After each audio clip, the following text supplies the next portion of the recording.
Hey everyone, this is Elijah Johnson with FinanceAndLiberty.com, and back with us today is James Corbett from the Corbett Report. James, thank you so much for joining us today. Thanks for having me on again, Elijah. Always a pleasure to talk to you. All right. Well, what are your initial thoughts on the UK leaving the European Union and the British Prime Minister David Cameron resigning? It is definitely a seismic shift that is taking place right now. And obviously, all of the cards aren't on the table yet. I think a lot of what this actually means is going to depend on the manner in which this plays out, which certainly has not been fully decided yet. So there's a lot of balls in the air. But this is certainly not something that a lot of people were predicting beforehand or saw as even a likelihood. So it has certainly caught the markets with their pants down, with a lot of traders obviously on the wrong end of that trade, which caused what we saw, the initial panic sell-off, which was obviously hyped in a lot of the mainstream media in the days following Brexit as the obvious consequence of Brexit. It's going to be the end of finance as we know it. But of course, in the subsequent days after that initial sell-off, we saw a recovery and a return at the time of recording of this conversation, anyway, to the point at which the markets were almost exactly where they were before the sell-off began. So there has, I think that's, again, a perfectly predictable part of all of this, because no one really knows how to trade this yet, because we don't have any definitive answers of what's going to result from this yet. We don't know even when they are going to start the process of negotiating Britain's exit from the EU, let alone what the end result of that negotiation is going to look like. And we have some indications of some of the things that will be on the table with those types of negotiations. For example, French President François Hollande just recently came out to say that the City of London will no longer be able to handle clearing operations for the Eurozone, which is a significant part of what the financial bodies located in the so-called square mile do. So that, if that does play out in that way, that could be a significant hit to the City of London.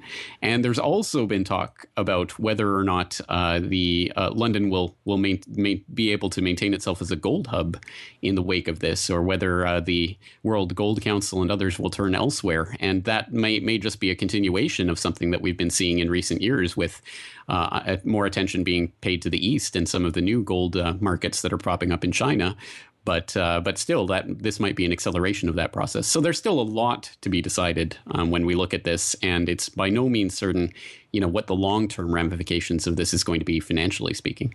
Now, what about the effect on globalism? I know you talked about recently about how Brexit was not necessarily the end of globalism, but it was a important move towards defeating globalists.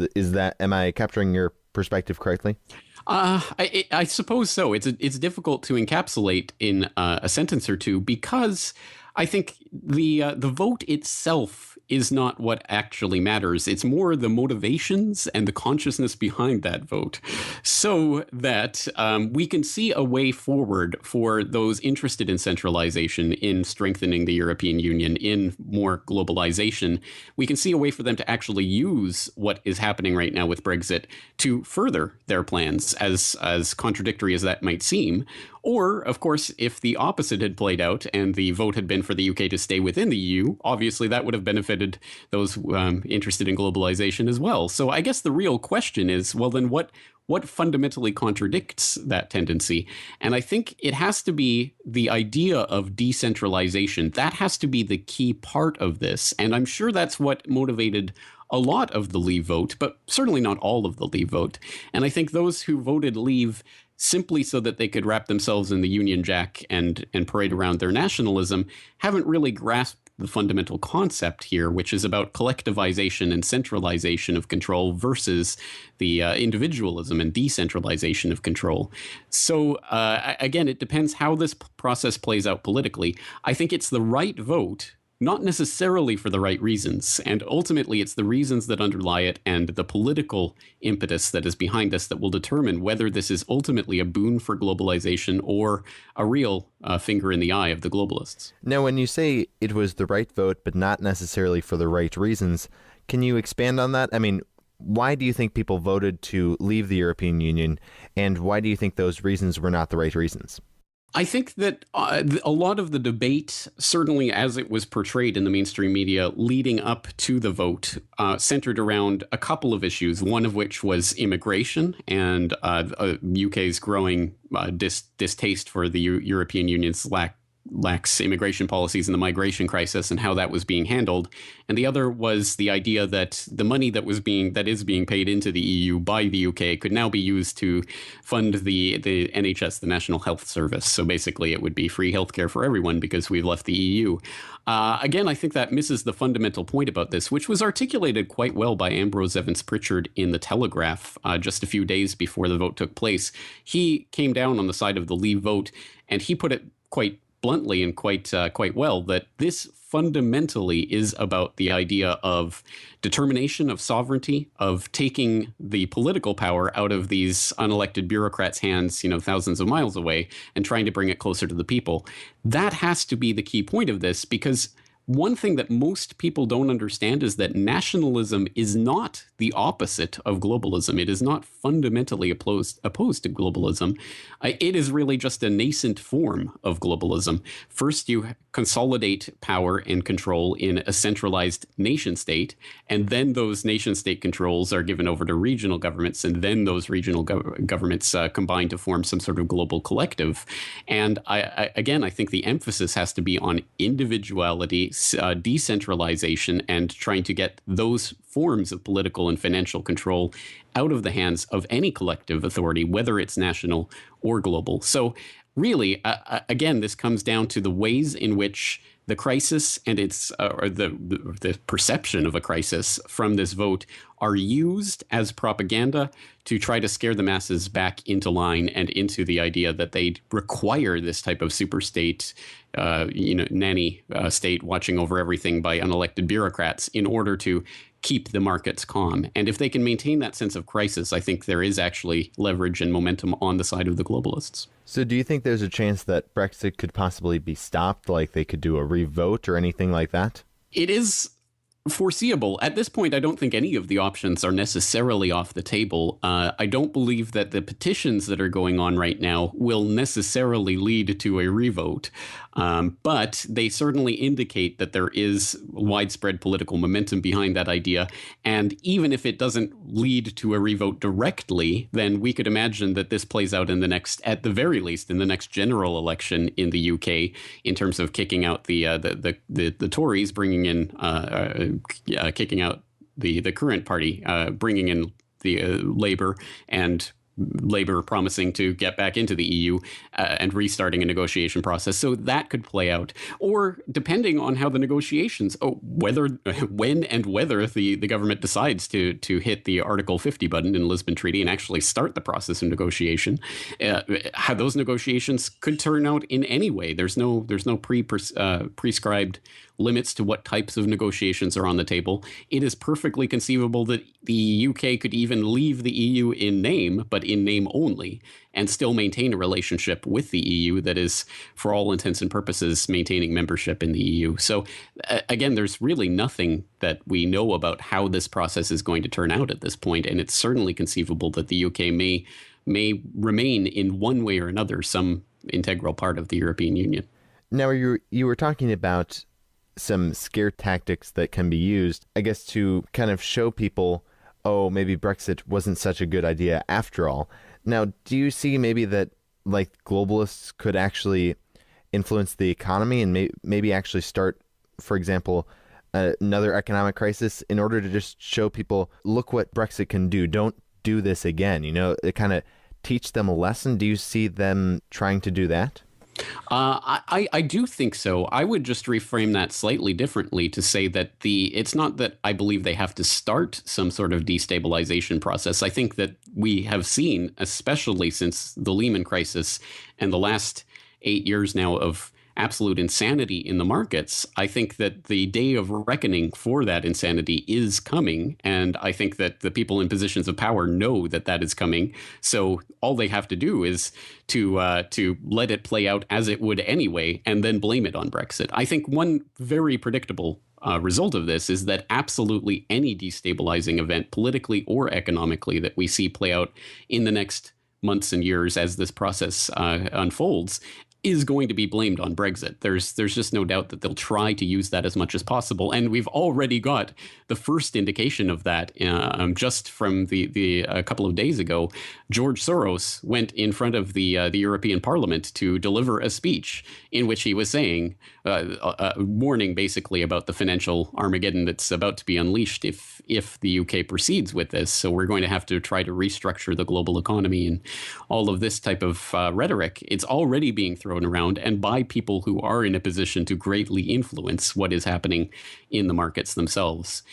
So I think again, the fundamental underlying question hasn't really changed in terms of how does this play out in the markets or the economy. For the last 8 years, the markets have been 100% tied at the hip to the central banks and the central bankers' decisions, whether the liquidity gravy train keeps flowing or not. And Mike Maloney of goldsilver.com displays this chart in a lot of his videos that's absolutely puts it in point blank, undeniable terms. He shows the St. Louis adjusted monetary base, which takes into account the combined reserve holdings of the banks in the Federal Reserve banking system. And he compares that to the Wilshire 5000 total market full cap index, which is a measure of the overall value of all the American stock market indices. And there is no doubt that before the Lehman collapse, there's no relation between those two numbers. We see a steady but very slight incline in the adjusted monetary base curve. It's going up from a couple $100 billion in the early 1990s to $800 billion in 2008, 2009. And then after Lehman, with all the liquidity injection that the Fed was doing and all of that, or most of that money being parked at the Fed, we see the adjusted monetary base going from $800 billion to $4 trillion. And exactly lockstep in line with that at every stage is the Wilshire 5000. From 2008 on, there's no doubt that the fundamental underlying driving part of that market rise that we've seen in the last 8 years has been the injection of liquidity in the Fed. And I think we see a similar phenomenon taking place with the ECB, with the BOJ, with all of these other central banks that have been following in the Fed's footsteps with their own quantitative easing programs. So the only question is, when and how they put the brakes on or try to reverse that liquidity injection of the last 8 years, that is when we can expect to see the markets starting to fall, which is exactly why in the wake of Brexit, everyone is waiting to see what kinds of injections the central banks are going to do. And that's, I think, why we start seeing this rally, is because people know that, like we've seen for the last 8 years, bad news is good news for the markets, because it means that the central banks are going to kick in with even more money. And lo and behold, wouldn't you know it, now the European Commission has just authorized Italy to begin a 150 billion euro bailout liquidity support program for its teetering banking sector. So once again, the central banks are continuing to supply the grease for the wheels that will keep this economy functioning. But as soon as they take that out, it will start to collapse. And I think they understand that. And that's where the real power over the markets lie.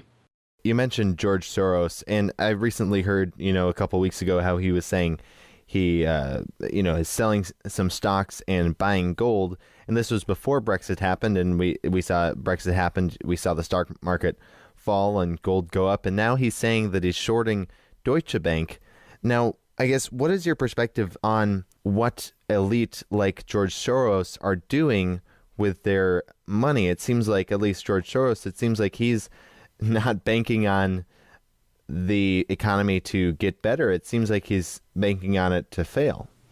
It certainly does seem that way, and that is not particularly surprising. I would hope that your listeners would be savvy enough to know that whenever we hear anything about the positions of people like Buffett or Soros, we should take them with a gigantic and hefty grain of salt, because obviously people like that don't generally telegraph their positions and make it well known, because they stand to make more money by betting against markets, and they can't do that openly. So we have to be highly skeptical about whatever we hear about whether Soros is long gold or short stocks or whatever it is. But I think the point your underlying point still holds that when Soros says, okay, I'm going to start shorting Deutsche Bank, for example, that is going to have effects on the market. And it's interesting to bring up Deutsche Bank in particular, because just 3 years ago, the IMF specifically pointed to Deutsche Bank as the bank with the biggest derivative exposure in the world, 72.8 trillion US dollars worth of derivative exposures at that time. And that, of course, is a very precarious position to be in the post-Lehman world.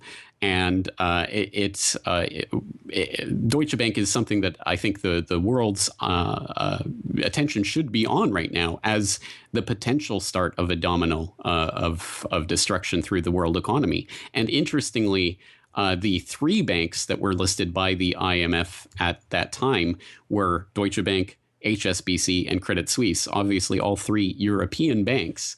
And the Eurozone crisis, especially in the banking sector, being particularly acute, going back to that 150 billion euro liquidity injection that the Italian government has just authorized for its banks.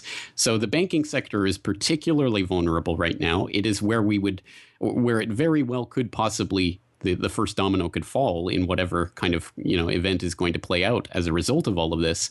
And for Soros to be at least telegraphing that he's short on something like Deutsche Bank is particularly worrying, because it does point to a destabilization. And in that speech that he gave to European Parliament, he's basically warning about the fact that we are entering into these potentially financially calamitous times. And what we need, of course, is greater centralization and a stronger EU in order to deal with the problems. So it very well could be someone like Soros, who is openly and on record against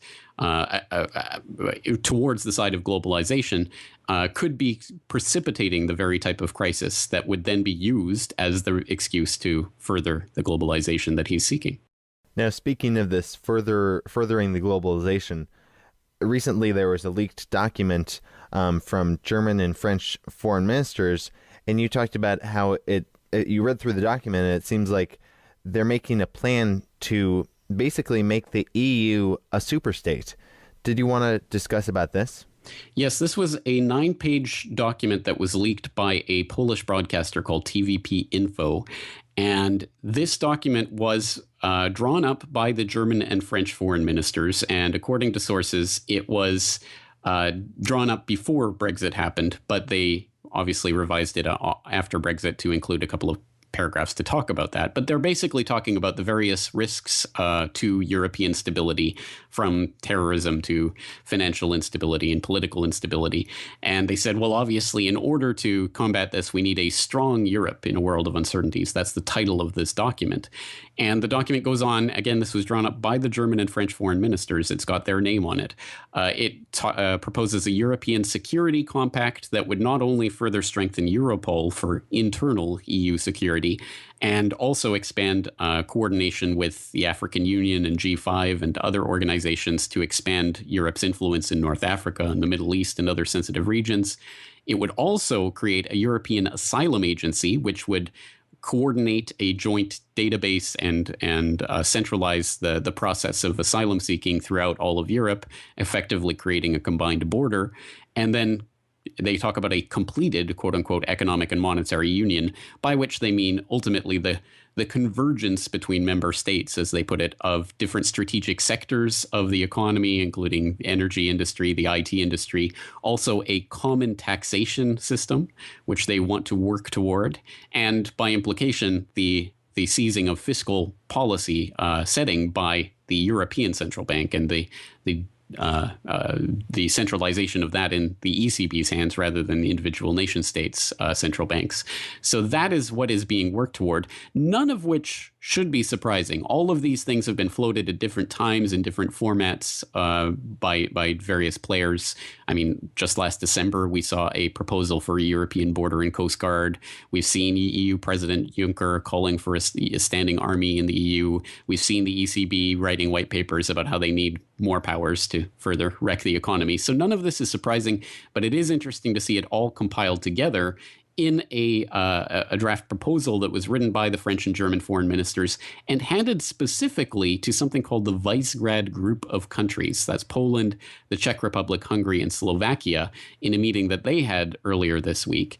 That's particularly interesting because Poland and Hungary have definitely been resisting the European Union in various ways in recent years. And in fact, just I believe it was earlier this month, no, earlier last month, Poland was specifically chided by the EU as being unruly in the way that they're dealing with various constitutional matters, and that's pretty rare for the European Union to come out and actually chide one of its members like that. So obviously, Poland and the EU, there's a bit of tension there, as well as Hungary. So it's interesting that they're handing this document, which is basically proposing in every way a more centralization of control in the EU to these countries in particular. So again, nothing completely surprising or new in this document, but just the seeing of it all in one document at the same place and handing it to them in the post-Brexit world is a bit, I think, worrying for people who are worried about the creation of that EU superstate.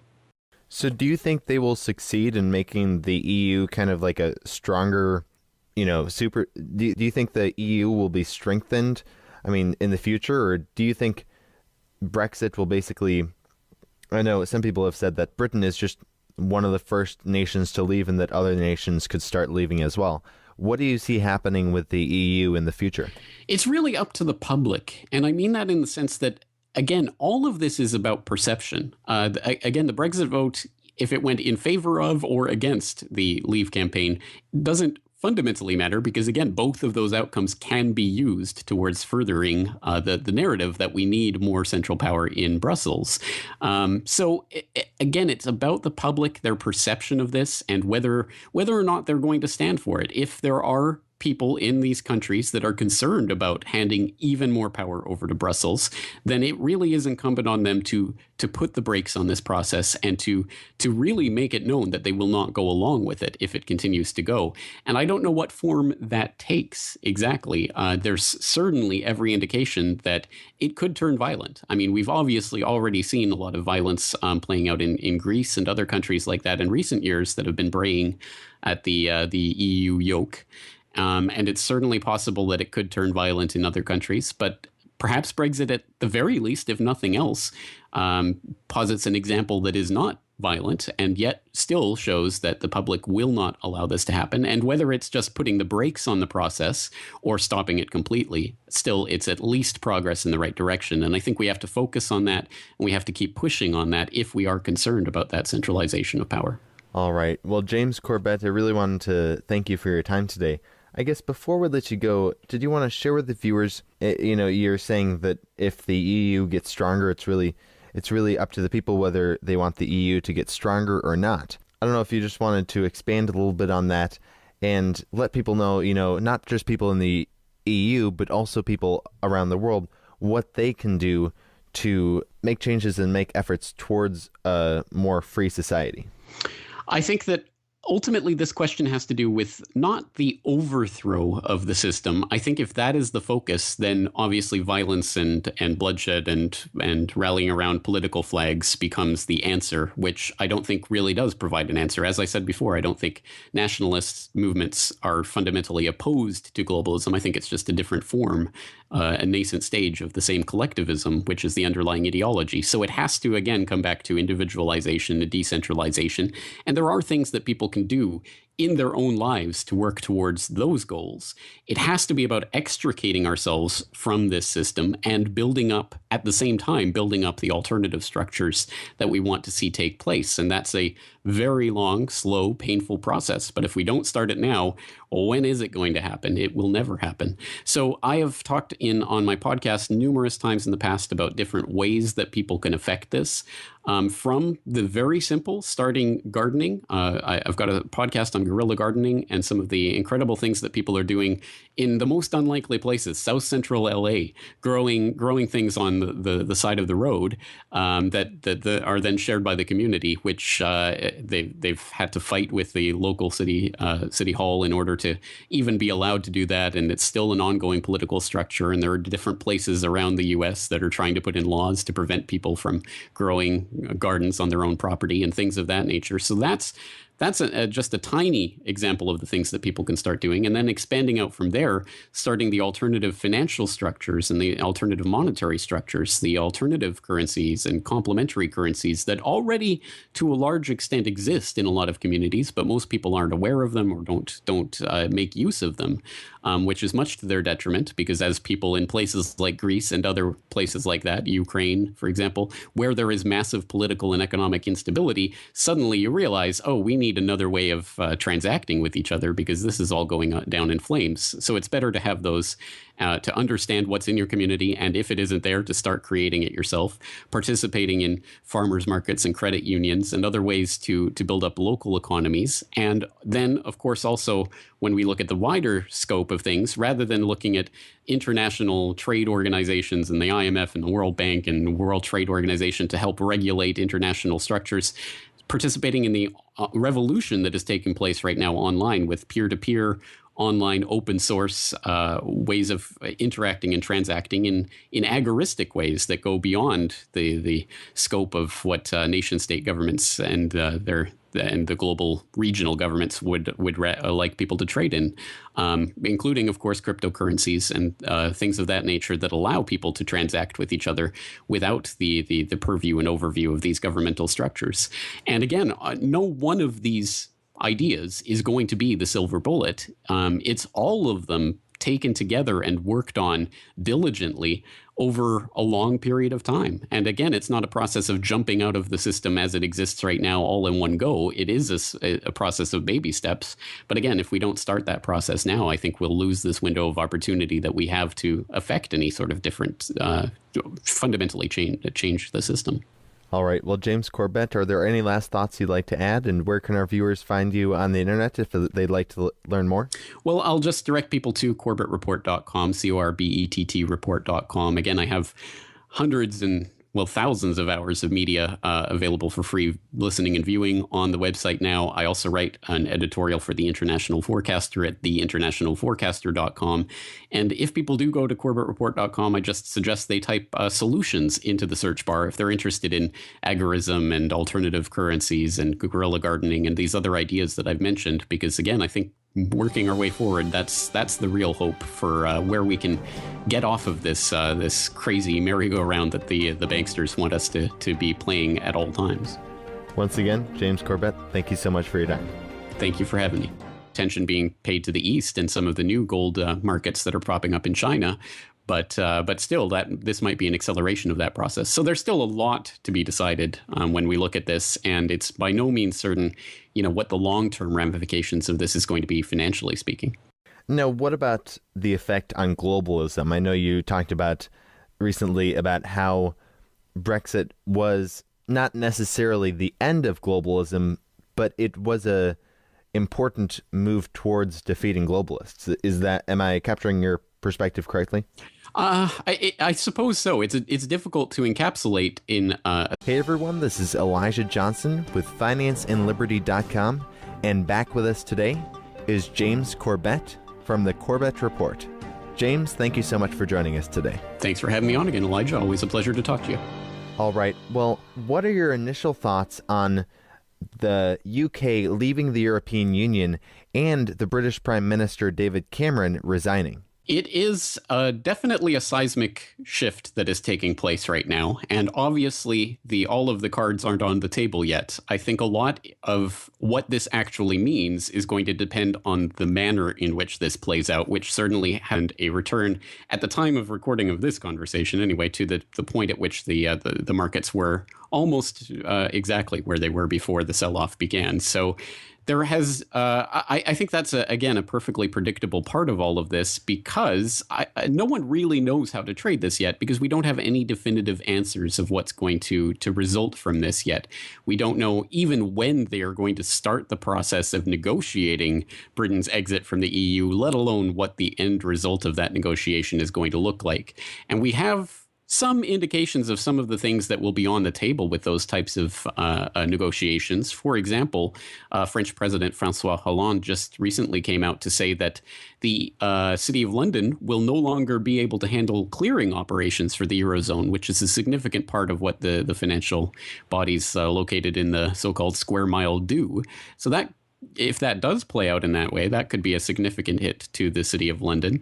And there's also been talk about whether or not the London will be able to maintain itself as a gold hub in the wake of this, or whether the World Gold Council and others will turn elsewhere. And that may just be a continuation of something that we've been seeing in recent years with more. It has not been fully decided yet. So there's a lot of balls in the air.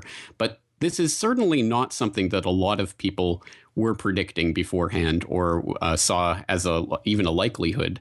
So it has certainly caught the markets with their pants down, with a lot of traders obviously on the wrong end of that trade, which caused what we saw, the initial panic sell-off, which was obviously hyped in a lot of the mainstream media in the days following Brexit as the obvious consequence of Brexit. It's going to be the end of finance as we know it. But of course, in the subsequent days after that initial sell-off, we saw a recovery.